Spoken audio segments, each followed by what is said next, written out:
E nessa manhã, eu queria que nós estivéssemos falando sobre um tema que é o triunfo, a vitória na sua vida.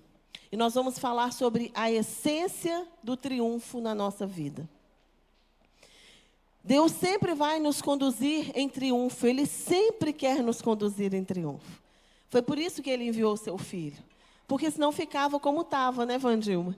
Ele já estava ali no céu, com o Filho, com o Espírito Santo, mas Ele queria os seus filhos junto dele também. E a forma que Deus encontra na nossa vida é o triunfo. E o que é triunfo? É vitória.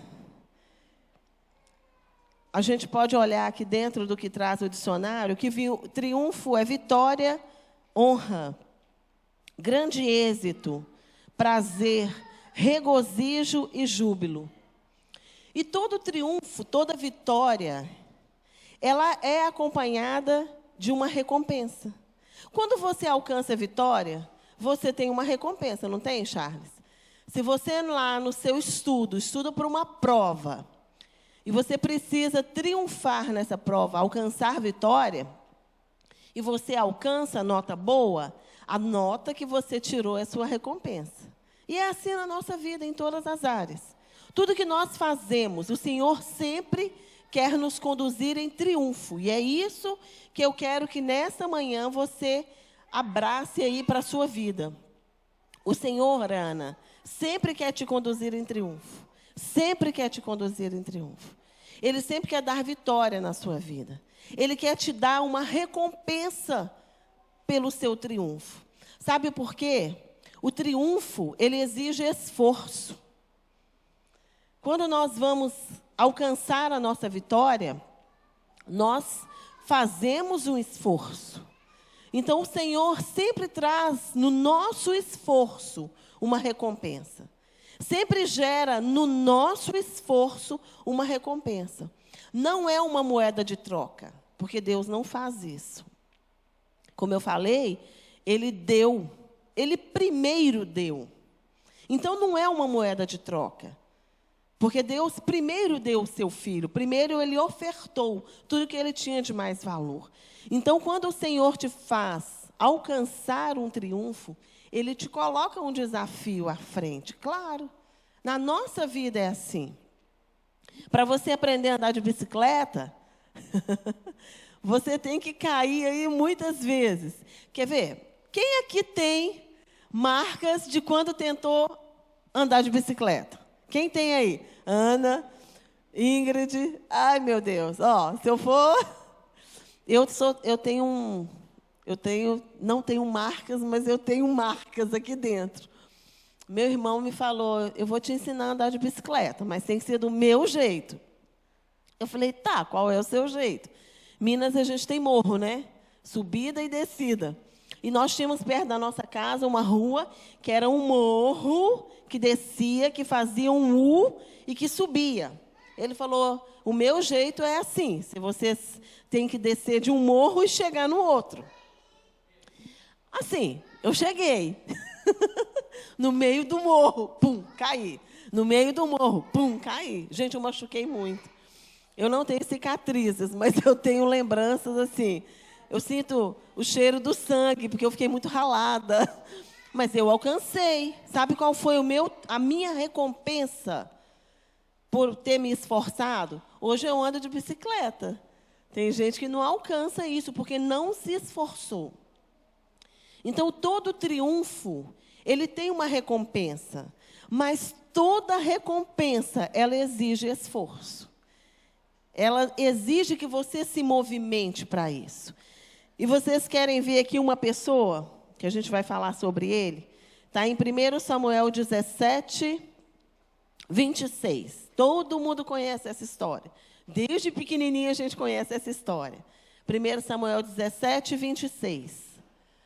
Então falou Davi aos homens que estavam com ele, dizendo: que farão aquele homem que ferir a este filisteu e tirar a afronta de sobre Israel? Quem é, pois, esse incircunciso filisteu para afrontar os exércitos do Deus vivo? Não tira, não. Olha o que Davi fala, a gente conhece bem a história.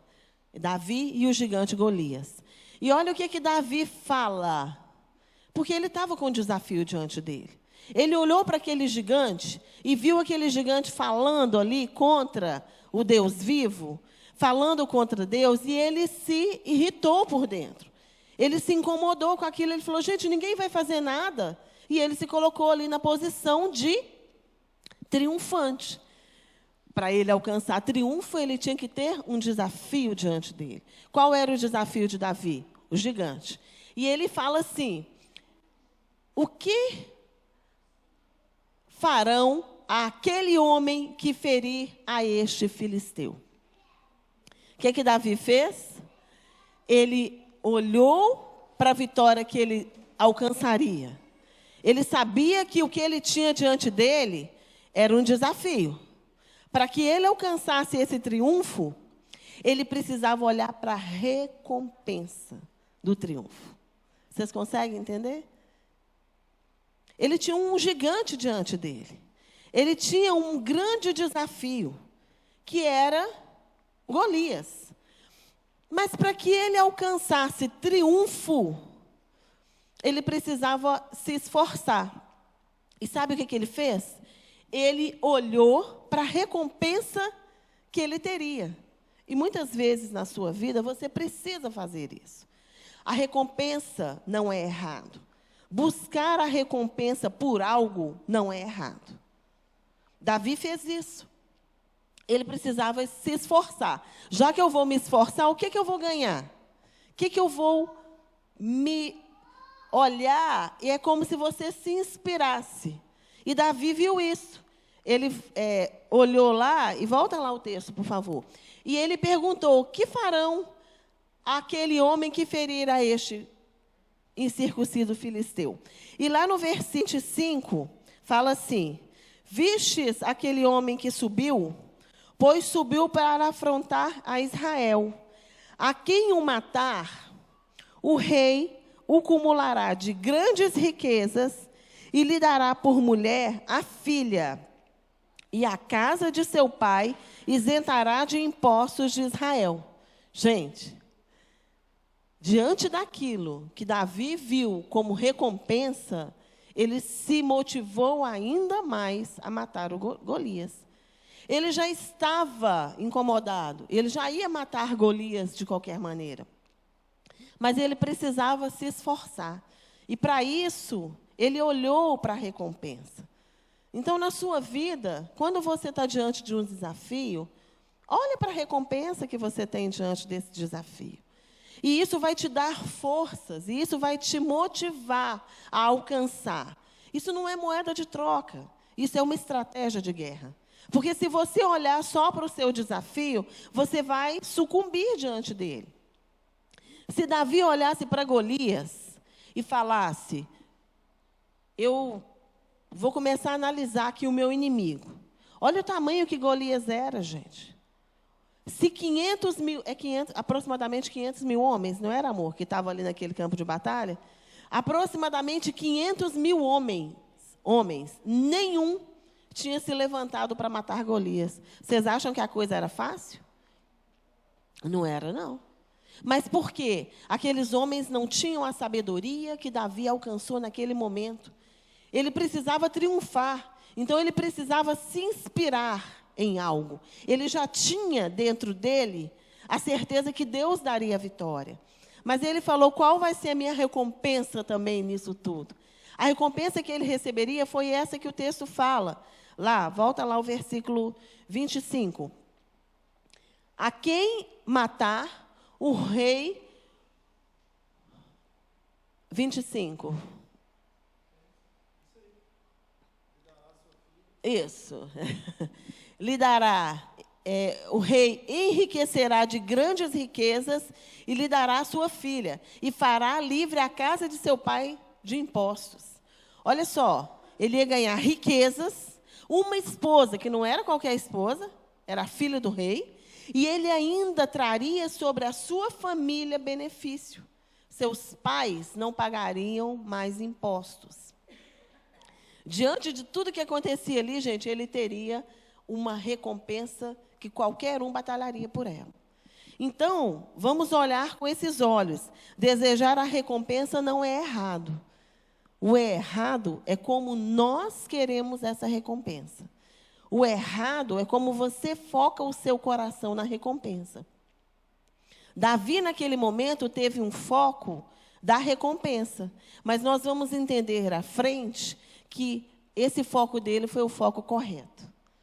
Então, fique pensando aí o que Davi fez para que o foco dele fosse o correto. Para que quando ele alcançou o triunfo, esse triunfo trouxe a ele uma recompensa que o levou a alcançar sabedoria e graça diante de Deus.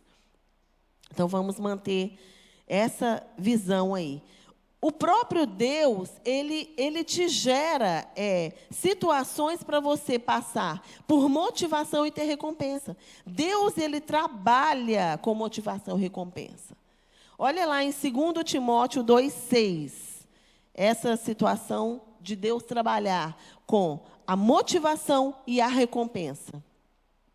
O lavrador que trabalha deve ser o primeiro a gozar dos frutos. Se você está buscando vitória, se você está se esforçando, você deve ser o primeiro a alcançar. Sobre o que você está se esforçando, você deve ser o primeiro a comer. Como aqui fala, o lavrador deve ser o primeiro a gozar dos frutos. Não se engane, Deus trabalha assim. Deus te dá quando você se esforça. Então, a recompensa não é algo errado na nossa vida. A motivação é que vai nos conduzir a alcançar sabedoria. Vamos ver aqui uma pessoa, que é a história que está em Atos 8, que nós vamos entender a motivação que essa pessoa chamada Simão o Mágico. Qual foi a motivação que esse homem teve para alcançar o triunfo dele? Qual foi o entendimento que ele teve de triunfo na vida dele? Está em Atos 8, nós vamos contextualizar, e eu vou ler alguns versículos, porque o texto é grande, mas eu vou passando aqui para que nós possamos, aí eu vou indicando aí para o pessoal da mesa o que seria o texto, mas eu vou contextualizar aqui para vocês entenderem. Essa situação veio logo após a morte de Estevão, quando Estevão foi apedrejado. E o que aconteceu? Veio um medo muito grande sobre todos que estavam ali pregando sobre Jesus. Veio um pavor e um medo muito grande. E a igreja, que já estava sendo perseguida, ela começou a ser mais perseguida ainda. E sabe quem era o cabeça disso tudo? Paulo.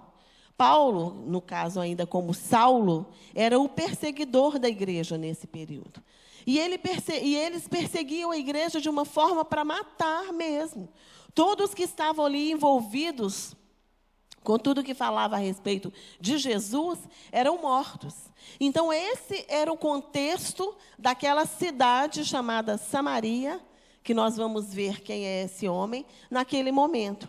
Mas ali também existia um homem que não deixou de falar de Jesus, e o nome dele era Filipe.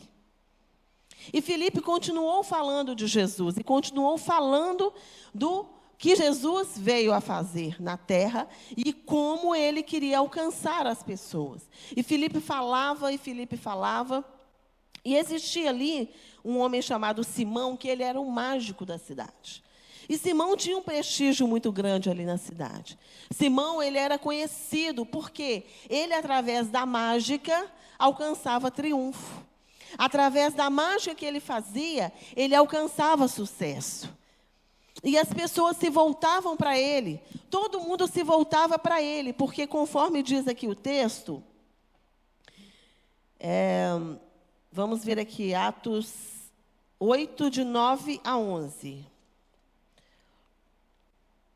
Ora, havia certo homem chamado Simão, que ali praticava a mágica, iludindo o povo de Samaria, insinuando ser ele o grande vulto, no qual todos davam ouvidos do menor ao maior, dizendo: este homem é o poder de Deus.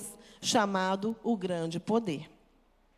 Olha quem era esse homem. Ele era um mágico. E aqui, pelo que o texto fala, não existia outro como ele ali na região. E todos davam ouvidos, do maior ao menor, a tudo que ele falava. Ele era o bam.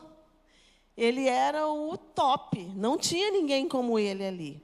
Só que Filipe chegou em Samaria e começou a falar. E também começou a falar do poder de Deus. E as pessoas que antes olhavam para Simão, começaram a olhar para Filipe. Porque tudo aquilo que é triunfo voltado para o eu, ele perde a essência. Agora, tudo aquilo que é triunfo voltado para Jesus, ele ganha essência. Então, as pessoas que antes eram iludidas pelas mágicas de Simão, começaram a entender e a receber daquilo que estava sendo falado e que Filipe ministrava. O texto fala aqui, 12, versículo 12. Quando, porém, deram crédito a Filipe, que os evangelizava a respeito do reino de Deus e do nome de Jesus Cristo, iam sendo batizados, assim homens como mulheres. Vocês entenderam a mudança? Eles deixaram de ouvir aquelas mágicas de Filipe e começaram a entender a verdade de Deus para a vida deles. E eles começaram a ser batizados, e a palavra foi entrando no coração daqueles homens. E eles começaram a ser batizados. Gente, e até Simão se converteu. Até Simão foi também tomado e ouviu essa palavra. E aí eu me pergunto, será que aquele homem, naquele momento, ele não teve uma conversão verdadeira? Porque a palavra era verdade. Ele alcançou uma conversão ali. Ele entendeu o que a palavra dizia. E até ele se converteu. Quando ele se converteu, quando ele deixou de ser Simão o mágico, porque ele se converteu, ele começou a ter... Não tinha mais aquela plateia que o ouvia. Não tinha mais aquelas pessoas que estavam ali com ele para ouvi-lo. E ele começou a falar, tem algo errado, eu já não sou mais Simão o mágico. E sabe o que aconteceu? O coração daquele homem mudou. O coração daquele homem começou a olhar. Por que as pessoas não olhavam para ele mais? Para quem elas estavam olhando? E ele, inclusive, havia se convertido. As pessoas olhavam para o que Filipe estava pregando. E aí veio algo ainda maior. Quando a palavra foi pregada, quando aqueles homens foram batizados, apóstolos vieram também, o texto aqui fala no versículo 14, ouvindo os apóstolos que estavam em Jerusalém, que Samaria recebera a palavra de Deus, enviaram-lhe Pedro e João, os quais, descendo para lá, oravam por eles, para que recebessem o Espírito Santo, porquanto não havia ainda descido sobre nenhum deles, mas somente haviam sido batizados em nome do Senhor Jesus. Então lhes impunham as mãos e recebiam estes o Espírito Santo. Vocês entenderam que além da palavra, além de serem batizados, agora esses homens, eles recebiam agora o poder do Espírito Santo? Então ali estava acontecendo algo sobrenatural. E Simão, vendo isso, cresceu os olhos.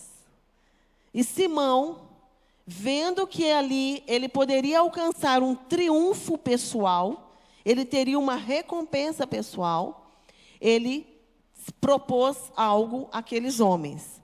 E o texto continua. No versículo 18. Vendo, porém, Simão, que pelo fato de imporem os apóstolos as mãos, era concedido o Espírito Santo, ofereceu-lhes dinheiro. Aquele homem que estava acostumado a enganar, aquele homem que estava acostumado a trazer sobre si toda a honra, toda a glória, o triunfo era dele, a recompensa era para ele. ele achou que ele poderia fazer a mesma coisa, comprando a presença do Espírito Santo com dinheiro. Vocês entendem que a nossa recompensa, ela pode alcançar a sabedoria ou ela pode alcançar a vaidade, o eu, e ela vai para dois caminhos diferentes. Então, a recompensa não é o problema da nossa vida. O que nós queremos com essa recompensa, sim, é o problema que nós vamos ter que enfrentar. Deus, ele sempre vai te deixar ser o primeiro a usufruir dos frutos da sua vitória, do seu esforço. Ele sempre vai ser o primeiro a te deixar receber. Mas para que você recebe? Para, como aquele homem, querer comprar o Espírito Santo, o poder do Espírito Santo? E nós vemos aqui que Pedro lhe respondeu, porque ele falou assim, no 19, propondo, concedei-me também a mim este poder, para que aquele sobre quem eu impuser as mãos receba o Espírito Santo. Está vendo ele comprando poder? Está vendo ele fazer moeda de troca? Agora sim, com a recompensa que ele receberia? E Pedro, porém, lhe respondeu, o teu dinheiro seja contigo para a perdição, pois julgastes adquirir por meio dele o dom de Deus. Não tens parte nem sorte neste ministério, porque o teu coração não é reto diante de Deus. O teu coração é vazio, Simão. O teu coração é um coração que quer só para si, quer alcançar a recompensa para que você se beneficie. Porque ele tinha deixado de ser Simão o mágico. E ele precisava, com o triunfo dele, alcançar uma recompensa que o levaria a ser visto novamente. Porque onde ele impusesse as mãos, o Espírito Santo desceria com poder. E ele ficaria sendo visto como o grande Simão. Não mais o mágico, mas aquele que havia se convertido e que agora movia-se no poder do Espírito Santo. Isso é muito sério. Isso é muito sério. Ele quis comprar o triunfo dele. Ele quis comprar a recompensa dele.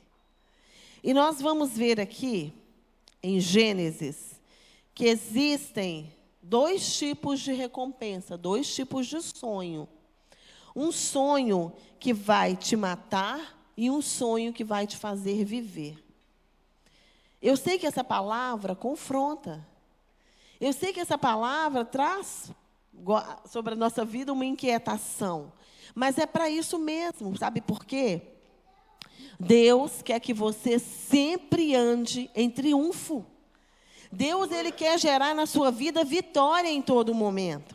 Mas para isso, ele precisa te levar pelo caminho correto. Então, se hoje ele está te falando dessa forma tão pesada, não é porque ele não quer te dar, ao contrário. É porque ele quer te fazer vencedor. Mas ele quer te levar a alcançar o triunfo que vai te trazer sabedoria, que vai te trazer grandeza, que vai te fazer a ele olhar e falar, agora sim você entendeu. E vamos ver aqui em Gênesis. Gênesis 41. Eu também vou ler aqui alguns versículos, só para que possamos entender. Gênesis 41, o versículo 9 a 13. Nós vamos estar falando aqui. Já está lá? Então falou o copeiro Mor a Faraó, dizendo, das minhas ofensas me lembro hoje. Estando Faraó muito indignado contra os seus servos e pondo-me sob prisão na casa do capitão da guarda, a mim e ao padeiro Mor, então sonhamos um sonho. Na mesma noite, eu e ele, sonhamos cada um conforme a interpretação do seu sonho. E estava ali conosco um jovem hebreu, servo do capitão da guarda, e contamos-lhes os nossos sonhos. E ele interpretou-nos os nossos sonhos, a cada um interpretou conforme o seu sonho. E como ele nos interpretou, assim aconteceu. A mim foi restituído o meu cargo, e a ele foi enforcado. Esse texto fala de 2 homens que sonharam. Um foi o padeiro e o outro foi o copeiro. E nós conhecemos esse texto, nós conhecemos essa história, mas hoje nós vamos entender de uma forma detalhada, porque eu sempre me perguntei, por que que um morreu e o outro viveu?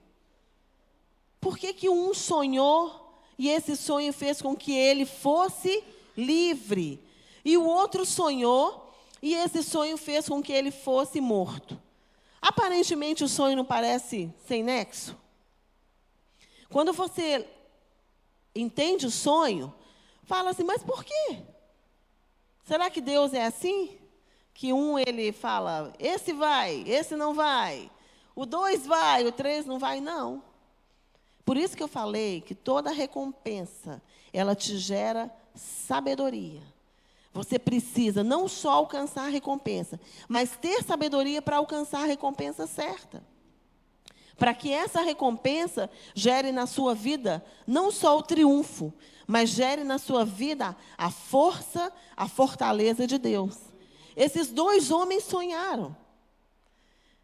Esses 2 homens tiveram sonhos aparentemente iguais, mas um morreu e um foi livre. Então, qual o sonho que te faz viver e qual o sonho que te faz morrer? Aí vamos aqui entender o que foi esse sonho de cada um, para que você saiba por que o padeiro morreu e por que o copeiro viveu. Vamos ver aqui, Gênesis 40, de 9 a 11. Gênesis 40, de 9 a 11. Aqui, a gente vai estar falando sobre o sonho do copeiro-chefe. Vamos lá.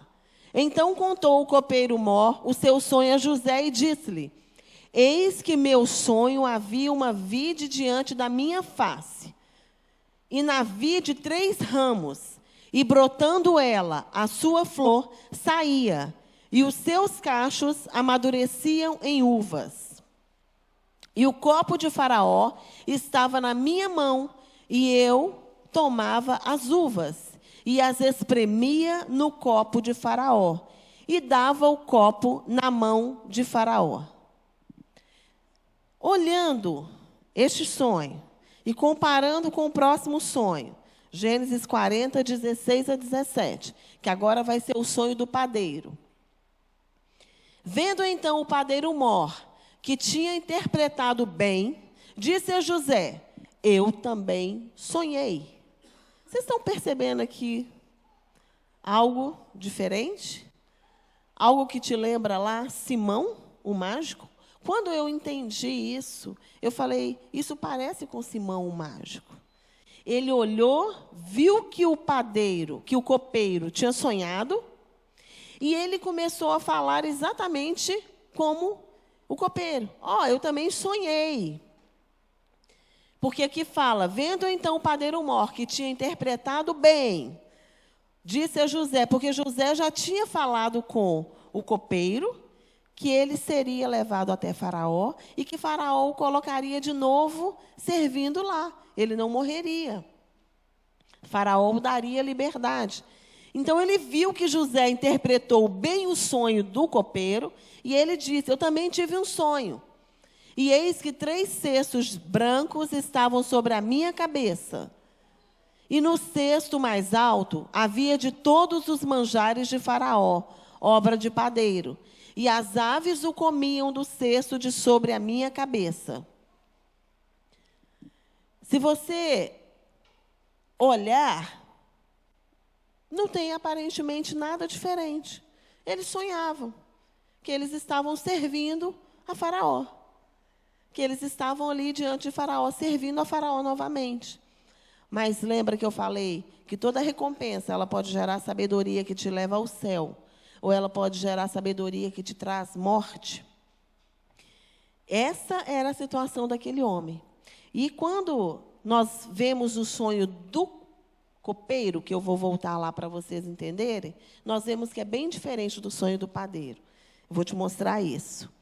O versículo 11 de Gênesis 40 fala assim: o copo de Faraó estava na minha mão. Tomei as uvas e as espremi no copo de Faraó e o dei na própria mão de Faraó. Sabe o que aquele copeiro fez? Ele pegou o copo de Faraó, pegou as uvas que estavam diante dele, espremeu as uvas no copo de Faraó e entregou o copo para Faraó. Gente, o dia que eu li isso com esse entendimento, eu falei, meu Deus, o cara não ficou para si. Ele não ficou com a recompensa dele para ele, mas ele apontou a recompensa dele para alguém. Ele devolveu, ele não ficou para si. Ele pegou as uvas, o copo estava na mão dele. Não poderia ser o sonho que acabar ali. Ele espremeu as uvas e o copo ficou na mão dele. Não, ele devolveu o copo para Faraó. Ele pegou de uvas, ele espremeu o melhor que ele tinha das uvas, deixou no copo e devolveu o copo a Faraó. Ele não ficou com o copo para ele. E quando você lê o sonho do padeiro, que está lá no versículo 17, no versículo 16 e 17. Vendo o padeiro-chefe, que a interpretação era boa, disse a José, eu também sonhei, e eis que 3 cestos de pão-alvo me estavam sobre a cabeça. E no cesto mais alto havia de todos os manjares de Faraó, arte de padeiro. Essa arte de padeiro, como a Bíblia fala aqui, era a melhor arte que existia em termos de confecção de pão. Sabe quando você entra numa padaria simples e você vê só um pãozinho de doce lá, você vê só um pãozinho de sal? E sabe quando você entra numa padaria que tem todo tipo de pão e tudo muito bem feito, que você olha e fala, meu Deus, isso é uma obra de arte, você tem até medo de comer? Essa era a obra que aquele padeiro havia feito para colocar nos seus cestos. Artes de padeiro. Essa foi a melhor coisa que ele tinha. E ele colocou no cesto sobre a cabeça dele. E as aves comiam do cesto na minha cabeça. Em momento nenhum, ele tirou da melhor coisa que ele tinha, assim como o copeiro espremeu as uvas, a melhor uva que ele tinha, espremeu na taça de Faraó e entregou a Faraó, aquele padeiro não. Ele fez a melhor arte e ele colocou sobre a sua cabeça, nos cestos que estavam na sua cabeça. E ele não entregou a Faraó. Vocês conseguem perceber a semelhança com Simão, o mágico? Queria para si e não para apontar para o Deus verdadeiro. Simão queria o poder, queria a recompensa, para apontar para ele mesmo, para trazer visão para ele, assim como aquele padeiro. Ele fez a melhor obra, ele fez os melhores pães, obra de padeiro, para chamar a atenção para o cesto dele. E não foi como o copeiro que espremeu o melhor que ele tinha, mas ele devolveu ao outro. Sabe o sonho que não te mata? É o sonho que aponta para Jesus. Sabe a recompensa que te traz sabedoria? É a recompensa que te aponta para Jesus. Que aponta Jesus. Sempre Jesus tem que ser o princípio da nossa vida. Sempre Jesus tem que ser o princípio, o meio e o fim. Tudo que nós fazemos é por Ele, é para Ele. Não deve ser para nós. Então, que a nossa vida não esteja voltada para o nosso triunfo, para a nossa recompensa, como o mágico Simão. Mas que a nossa vida esteja voltada como aquele copeiro, que pegou as uvas, espremeu e entregou, falou, Senhor, é tua. Faraó, naquele momento ali, naquela situação, ele estava representando Deus. E quando você recebe uma recompensa, você faz, Senhor, está aqui, ó, é o melhor, é o triunfo da minha vitória. É a recompensa pelo meu esforço. É o melhor que eu tenho. Está aqui, Senhor, é teu. Eu espremo e devolvo para o Senhor. Eu levanto para o Senhor e eu entrego para o Senhor. E é isso que Deus quer da nossa vida. Ele quer sempre te fazer sonhar. Sonhos que te levem a viver. E não sonhos que te levem a morrer. Lá em Mateus 7, 22 e 23, tem um texto que é bem dentro disso que nós estamos falando, do sonho que mata, do sonho que não faz viver. Muitos me dirão naquele dia: Senhor, Senhor, não profetizamos nós em teu nome? Senhor, eu estou fazendo tudo pelo Senhor. Deus, eu estou lutando pelo Senhor. Não profetizamos nós em teu nome? E em teu nome não expulsamos demônios? E em teu nome não fizemos muitas maravilhas? Então lhes direi abertamente, claramente, Deus não negocia com o que é dele para você assumir para você. Apartai-vos, nunca vos conheci. Apartai-vos de mim, vós que praticais a iniquidade. Se esse texto fica bem resumido, ele fica resumido na vida daquele padeiro, que quis para ele a recompensa do triunfo, que quis voltar para ele o foco da glória, e que não devolveu aquilo tudo que o Senhor havia trazido de vitória sobre a vida dele. Ele não alcançou sabedoria do céu com a recompensa que ele recebeu. O Senhor sempre vai te conduzir em triunfo. O Senhor sempre vai te conduzir em vitória. Porque isso está em Deus. Isso está em Deus. É dele te dar vitória. Mas essa vitória na sua vida pode te fazer sonhar. E você vai sonhar com a vitória, mas esse sonho pode te levar para a morte ou pode te levar para a vida.